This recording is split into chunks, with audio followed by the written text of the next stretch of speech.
Welcome, everyone. This is Alex Burke from the Salem Museum and Historical Society. And for this week's episode of White Glove Wednesday, we're here standing in the Salem Museum basement.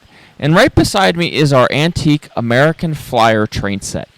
This is an S-gauge, which is just smaller than the popular O-gauge Lionel sets. But American Flyer, many of the pieces in this collection date back all the way to the 1940s, 50s, and 60s.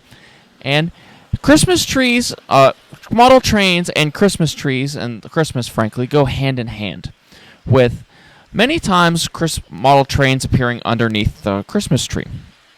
And historians aren't exactly sure where this tradition arose from, but it's believed to arise in the early 20th century, because at this point in American history, children were more familiar with trains than they were automobiles.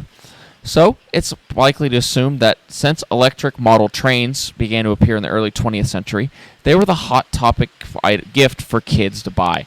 So, and coupling that with the fact that Lionel did extravagant window model train layouts to advertise different toys for different department stores, and these layouts often attracted more people to see the layout than to look at the toys, is coupling why Christmas model trains go hand in hand with Christmas. But this doesn't exactly explain how they ended up underneath the Christmas trees.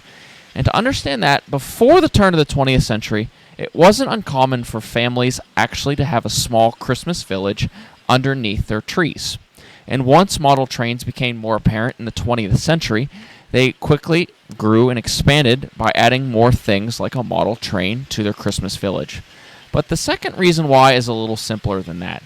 It's because many of these trains were gifts on Christmas Day, and children likely simply just wanted to play with their train set.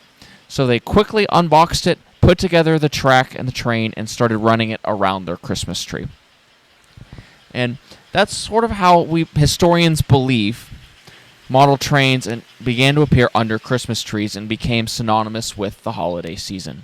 And here at the Salem Museum, this layout will be on display through December and the Christmas and New Year season. And we encourage everyone to come check it out. But that's going to conclude it, everyone, for this week's episode. Thank you so much for tuning in. This was Alex Burke from the Salem Museum and Historical Society. I'll see you next time.